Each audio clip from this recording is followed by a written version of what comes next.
Now that we've discussed a little bit about what classical conditioning is, the procedures used in classical conditioning, let's look at a few factors that influence conditioning. And then we'll talk about how to use controls in classical conditioning experiments. So first, let's just talk about the unconditioned stimulus. This is like ring a bell, give the dog food. This is the food. This is something that produces an unconditioned response. So there's several factors that influence how quickly conditioning can take place and the strength of the conditioning. The US intensity, the duration, and the quality. So here's a simple experiment where they use different amps of shock, milliamps of shock. This is an aversive excitatory association. Something is associated with shock. And you can see that if you look over here on the y-axis, this is just the intensity, a measure of the intensity of the conditioned response. And there were 4 groups of animals, each getting different amps of shock. 1 amp doesn't hurt very much, kind of a little bit of vibration. I've had a 1 amp shock. I've even had 3 amp shock on my finger. That gets a little bit ouchy. That gets a little painful. And then 4 amp shock. And you can see here are the trials. And just after several trials of a CS associated with these different levels of shock, a 4 amp shock reaches up really quickly. So, of course, the intensity of the shock influences or strengthens or speeds up conditioning. So here's an experiment that looked at the duration of the US, how long the shock was presented. This is hardly at all, 0.05 of a second, and way up here we're getting up into a 3-second shock. This is the conditioned emotional response ratio. In other words, as this decreases, the CS is interrupting an instrumental response. How much? When the shock only lasts for 0.05 of a second, it doesn't disrupt much. Remember, 0.5, in this case, 0.5 simply means they were doing the instrumental response the same amount of time in the presence of the CS or in the absence of the US. And you can see it drops a little. But if the shock lasts for 3 seconds or even 1 second, you're going to get a real disruption of the instrumental response. Again, a CS, like a light, is associated with shock. How long is that shock presented? The longer the shock is presented, the stronger the conditioning. Therefore, the light, the CS, disrupts an instrumental response more. So here's a little bit about terminology. We've already talked about a conditioning trial, right? A CS is presented with a US, that's a trial. Do it again, it's a second trial. Now there's what's called the intertrial interval. How long between one trial and the next? Ring a bell, give the dog food, and then wait. How long you wait is called the intertrial interval. And this can play a big role in conditioning. If they're too close together, the animal can get a little bit confused. Separate them too far apart, and we might not get the same kind of conditioning. So in an experiment, we oftentimes think about what is happening during the intertrial interval. Then we have the interstimulus interval. The CS comes on. How long until the US is presented? Present a light, then wait some time, then present shock. How much time? That is the interstimulus interval, the interval between the CS, stimulus, and the US, stimulus, interstimulus interval. These temporal factors can really affect conditioning. Let's look at a couple of examples. So let's look at forward conditioning. These are examples of what are known as forward conditioning. The first one we'll call short delay conditioning. The CS is on, and the CS remains on, and then the US is presented after a short amount of time. So let's say we're associating a tone with food. It might go like this. Beep, and then they get food, right? There was a short delay, but they overlapped. Trace conditioning, there is a space or a time where nothing happens between the CS and the US. A light comes on, a light goes off. Then the US is presented. That's procedurally the difference between the two. Let's show an example. So a CS is presented. This is time along here. So time goes by, then the CS comes on, and just as the CS goes off, the US comes on. That's known as delay conditioning. And in this case, this is a short delay. CS comes on, and the US, there's some overlap there. So here's the CS, and then food drops. Okay, there was a little delay, but then food drops. This tends to produce really the best type of conditioning. If you really want strong conditioning, there's a little bit of an overlap, and the CS comes on before the US because the CS is predicting the US in a way. Here's an experiment on time perception that Pavlov did. Light comes on, some time goes by, and the animal gets food. Did you see that time? There was a time when the light came on. Let's look at that again. Light comes on. There was a delay. And the animal, of course, salivates the food. Now, if you do this for a long time, let's say, for example, this light came on for a full 10 seconds. And then food was delivered. Light comes on, it's on for 10 seconds, then food's delivered. What you see at the beginning of the experiment, you've only done a few trials. When the light comes on, the animal starts salivating right away. But after a while, the light at the beginning does not produce the conditioned response. The animal only associates the light at the end after time has passed. So the light comes on, and the animal doesn't salivate to it until the time has passed. 8, 9, 10 seconds. This really tells us that the animal in some way is perceiving time. We're going to look at time perception very specifically in conditioning in another lecture. Pavlov called this the inhibition of delay. Why? Because the light at the beginning is not associated with food. The light for the first 4 or 5 seconds is not associated with food.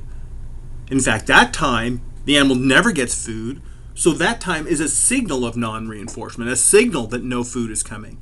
Inhibition. It's not till the end, 7, 8, 9, 10, that time, that is excitatory. That's associated with food. So here's trace conditioning. The light comes on and then goes off. And then some time passes before the US is presented. Light comes on, then it goes off. Now we have an interstimulus interval. Then the food goes. Okay? This time here is really important. Now we can get this type of trace conditioning in a lot of types of experiments, such as auto shaping with key lights and food, or food delivery, or even shock. What we don't get this well is with eye blink conditioning. You cannot have a long interstimulus interval in eye blink conditioning. You won't get the conditioning. Okay? Now the reason we call it trace conditioning is because that's what Pavlov called it. Pavlov said that the CS is still in the brain somewhere, still affecting circuits even when it's off. A memory, a short-term memory, a trace, right? One way of thinking about it is if you ever looked at a light bulb and then shut your eyes for a moment, you can kind of, your eyes are shut, but you still see the light a little bit, right? You can still kind of see it, leaves a trace. So Pavlov said the CS and the US are in temporal contiguity. It's just the trace of the CS that's there, the memory of it. Finally, this is called simultaneous conditioning. The CS and the US come on together at the same time, simultaneously. This tends not to produce the best conditioning because in some ways the animal has to be attending to the CS and attending to the US. There's an old saying in psychology, we cannot learn to that which we don't attend. In other words, if that food's dropping and the light comes on, the animal's focused on the food. Oh, I want to get some food, and not attending to the CS. And so it really doesn't make that connection because it's not active in the brain. They come together. Simultaneous conditioning can have some problems in its association because the CS really isn't represented well if the animal is looking at the US. Finally, we get into backward conditioning. Backward. This is the US comes on before the CS. Food is given, and then the CS is presented. This is a horrible way of conditioning. This really doesn't work well.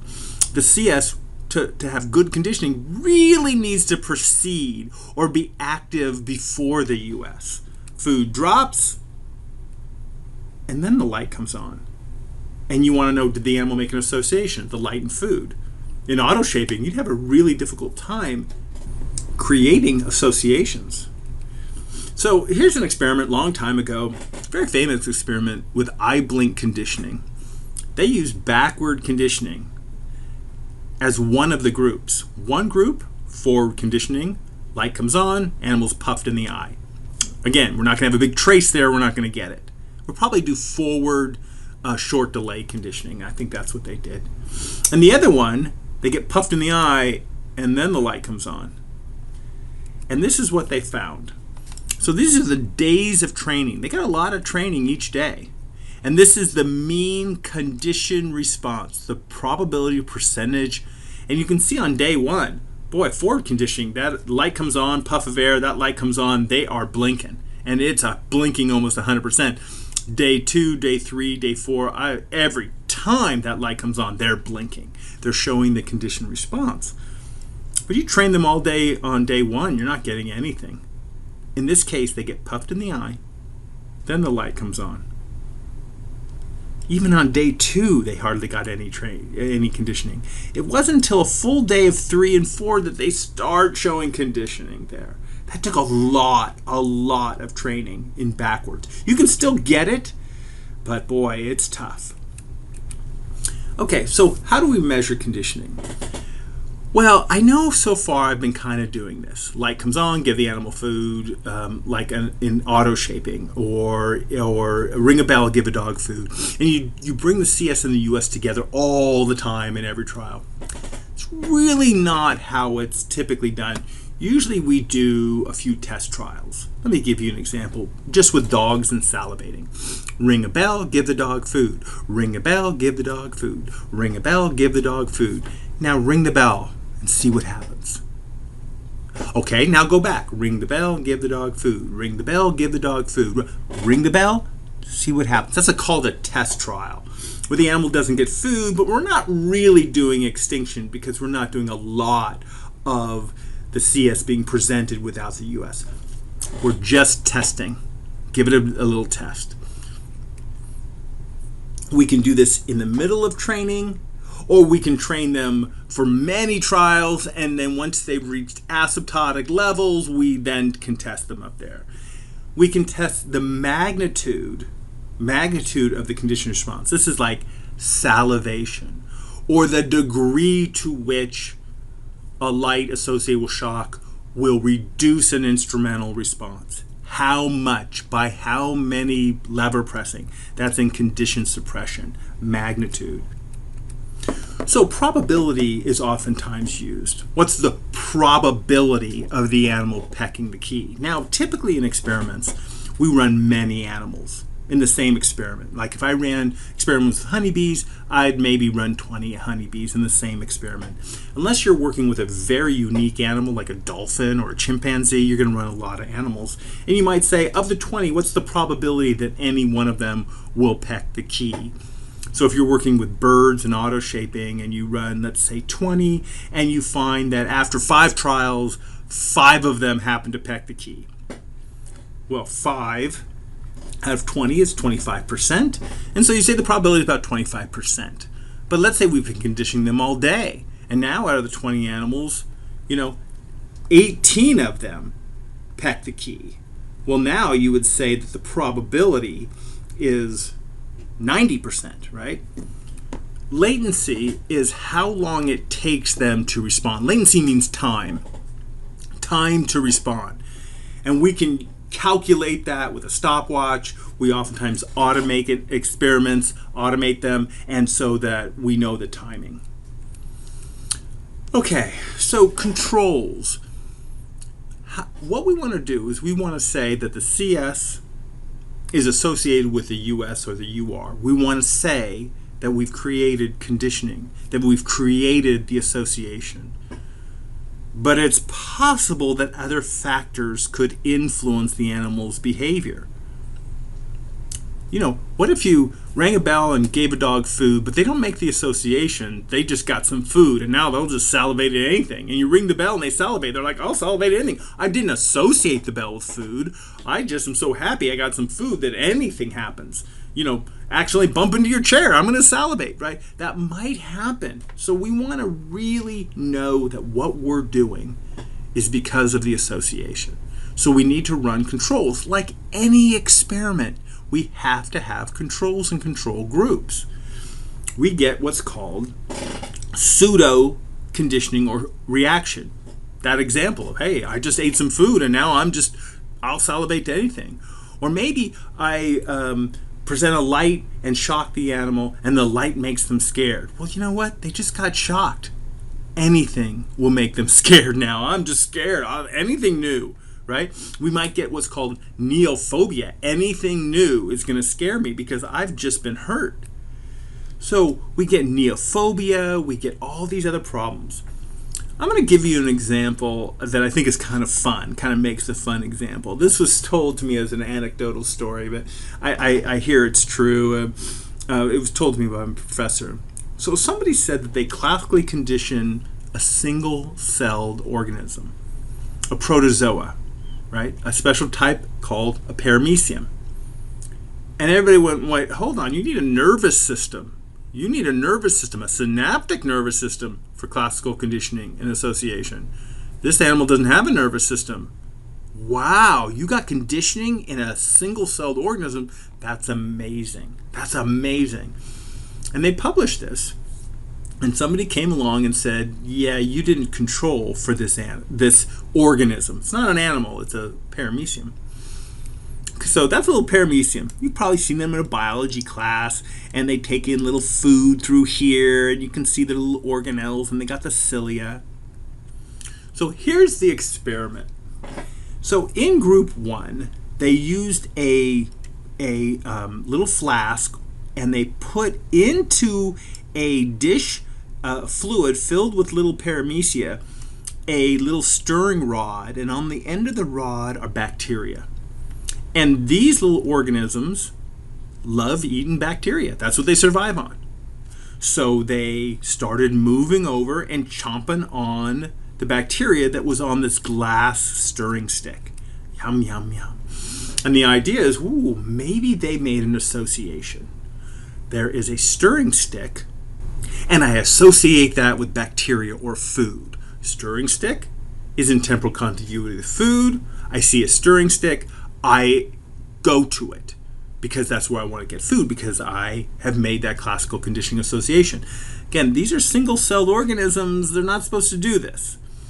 So they put the stirring stick in without food, and sure enough, the little paramecia move towards the stick. They said, there it is, classical conditioning.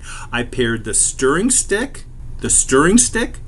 with food together in time, over and over, trial after trial. The little organisms would eat the bacteria off of the stirring stick, and I think they made an association. So I came back a little later, I put the stirring stick in all by itself, and sure enough, they clung to it. They stuck next to it. There it is, association. Now, they were smart enough to do a control group, and this is what they did. They had one control group. They just took a stirring stick and put it into this container of paramecia, and no bacteria, and the paramecia just sat there. Didn't do anything, didn't move towards it. So if you pair the glass rod and food, and then put the glass rod in, they stick to it. But if you just put the CS in, we call this a CS only control group, to another group. This is another dish of paramecia. They don't do anything. They don't stick next to it. They keep swimming around. They keep swimming around. Pair them, stick it in, and they don't swim around. They stick next to it. But don't pair them, CS by itself, another group, another little beaker, and they don't stick. They keep swimming. So group 1 made the association. Group 2 didn't have the CS, the stirring rod, and food together. So they didn't make the association. Aha! Paramecia make associations. But this is what they did not do in this experiment. They did not do what's called a US only control group. How would you do that? Well, you take a third beaker, a third dish of paramecia, and you just feed them. There you go. No stirring rod, no nothing, just a little food. Let them eat. Yum, yum, yum, yum. Okay? There's no stirring rod. There's no CS. There's no stirring rod. They just eat. Yum, yum, yum. Then you put this in as a test, the stirring rod. They've never seen the stirring rod before.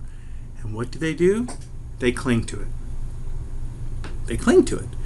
Even though in this group, the stirring rod and the food were never paired together ever. These animals were just fed. Sorry, I keep calling them animals, and I know they're not. They're little single-celled organisms, paramecia. They were just fed. And somebody came along and said, I heard about this study, and I study these organisms, these little paramecia, and I'll tell you something about them. When they're fed, they're positively thigmotactic. We learned that word a long time ago. Thigmotactic. Thigmotactic simply means they cling to stationary objects. I think I mentioned a rat likes to be thigmotactic. You put them in the middle of the room, they run to a wall, and they cling against the wall. They like being... So here's the idea. The paramecia, when it's hungry, moves around, hopes it bumps into some food and eats some food. But if it's had some food, it doesn't need to waste energy moving around. It doesn't need to waste time out and about. Maybe it gets killed by something. If it's well fed, it just needs to cling to something and wait until it's hungry again, if you will. So let's go back here. Remember this? The stirring rod and the bacteria are presented together. The paramecia eat the bacteria, and the researcher said they've made an association. Because when I just put the stirring rod in there after we made these associations, they tend to cling to them. They tend to cling to the stirring rod. Why? It's not because they made an association. The stirring rod and the food are together. They just were full. The stirring rod's a stationary object, and they just cling to it.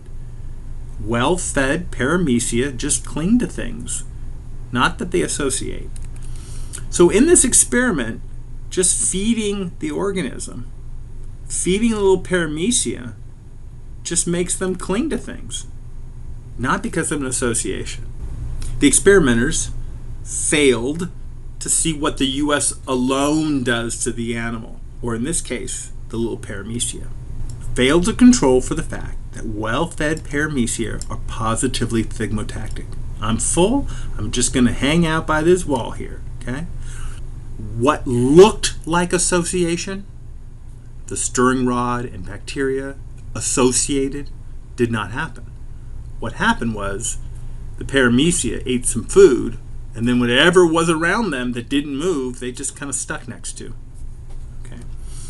So what we have here is we have what's called the CS only, US only, and CS US pairing. Now, this might be a good way to run a research experiment. Present let's say we're doing a auto shaping with a bird. Turn the key light on, turn it off. Turn the key light on, turn it off. Turn the key light on, turn it off. CS only. There's no food. There's no food anywhere. But do it, maybe 20 trials. Just the CS by itself. Take another bunch of birds, whole new set of birds, and we just simply feed them for 20 trials. A little food drops in the dish. A little food drops in the dish. A little food drops in the dish. We do that 20 trials. Then in the third group, all new animals, new birds, the light comes on, drop them food. The light comes on, drop them food. Now we're pairing the two in temporal contiguity, and then for all three groups, we see what they do when the CS is presented. Now we might get a little bit of pecking here, curiosity, whatever, but this one is the one that should show the strongest or highest probability. This kind of experiment is not often used. I mean, it's fine, but it requires a lot of animals. You got to have a bunch of animals. You got to have maybe 12 animals here, 12 animals here, 12. You got to run a lot of animals. That's just harsh. That's just hard to do. Wastes a lot of time and energy. We also don't really know what's happening. Maybe the CS in the US without the contiguity, temporal contiguity, might be affecting something that we're not really testing here well. Something might else be happening if the animal gets to see both of them, just not together. Maybe that's affecting their behavior beyond conditioning. CS only, US only control, not bad, just not typically used, right? So a conditioned response, CS only, US only, maybe just feeding makes the animal do stuff. Okay, these two are not conditioned, but look how high the probability is here. The conditioned response is very high here. Why? Was it because they were fed? No, these animals were fed. Was it because they just saw a CS, a light? No, these animals saw a CS, a light. It was because of the pairing. Okay. Another way of doing this is called the CS-US explicitly unpaired control group.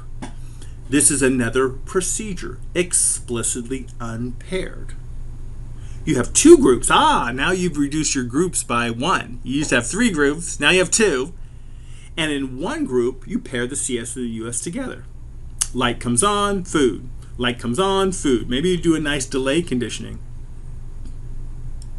In this group, the light comes on and then you wait. You wait some time. And then you feed the animal.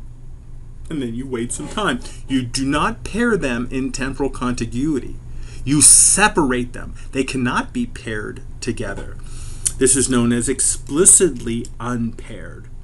And then you test the CS. And if this group shows a strong response to this compared to this group, you know it's because of the pairing. You know it's because of classical conditioning. But both groups got to eat, and both groups got to see the light. So this is might be what it looks like.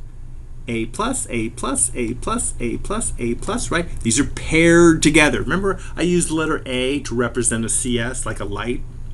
In this one, animal gets fed. Then some time goes by. Then the stimulus is presented without food, A minus. Then some time goes by. And then the animal sees the CS again without food. Then some time goes by. Then the animal's fed. You can see that the CS and the US are not paired. They're explicitly unpaired. But then you test what does the animal do to the CS, in this case, stimulus A. And you find this group responds a lot, and this group hardly responds at all. Control groups. Okay. Finally, this is another procedure, and it's the procedure I used with animals most often. Because they get very similar experiences. One group, this is called differential conditioning. This has one group. Maybe you have 20 animals. Half of the animals, stimulus A is associated with food, and stimulus B is presented without food. And in the other half of the group, we balance it. A is not presented with food, but B is. Or shock. A light comes on, the animal gets shocked, a tone is played, beep, and the animal is not shocked. Then the other half of the group, light comes on, nothing happens. Then the tone comes on, beep, and the animal gets food. We're just balancing. Then we test A and we test B. In both, all animals get to look at A and B. And in this group, this half of the group, this half, they respond to A but not B. And in this half, they respond to B but not A. Differential conditioning is really nice because you really only need one group of animals. You need two stimuli, but all the animals are getting really, really similar experiences. They're both getting fed. They're both seeing stimulus A. They're both seeing stimulus B. They're both being non-reinforced.